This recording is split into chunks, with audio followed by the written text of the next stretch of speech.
এই দোয়াটা শিখে নেন, ইনশাআল্লাহ আপনার জীবনের সমস্ত সংকট কেটে যাবে।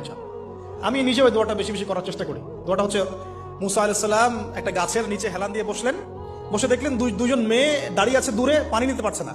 লোকজন পানি নিয়ে যাচ্ছে, ওরা দাঁড়িয়ে আছে বেচারি। মুসা আলাইহিস সালাম গিয়ে বললেন, কি সমস্যা আপনাদের?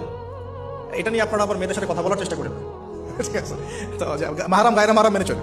তারা বললেন যে আমাদের বাবা অনেক বৃদ্ধ মানুষ, আমরা পানি নিতে পারি না যতক্ষণ না আমাদের কম পানি নিয়ে চলে যায়। মুসা আলাইহিস সালাম একটু বললাম না, ফিজিক্যালি খুব স্ট্রং ছিলেন, থাকে না বডি বিল্ডার, সামনে গিয়ে কথা বলে সরো পানি দিতে দাও, তখন মানুষ একটু মূল্যায়ন করে না। তো মুসা আলাইহিস সালাম এভাবে পানি নিয়ে দিলেন এবং বাছুরদেরকে পানি পান করালেন, করিয়ে গাছের নিচে এসে বসে আছেন। বসে বসে তিনি দোয়া করছেন, এই যে দোয়াটা তিনি দোয়া করছেন, রব্বি, একটা নেক কাজ করলেন না, মানুষের উপকার করলেন, নেক কাজ করে এসে গাছের নিচে বসে দোয়া করছে, আল্লাহ এখানে তো আমার খাবার পানি বাসস্থান কিছুই নাই, আমি কি করব? রব্বি ইন্নী লিমা আনজালতা ইলাইয়া মিন খায়রিন ফাকির, রব্বি ইন্নী লিমা আনজালতা ইলাইয়া মিন খায়রিন ফাকির।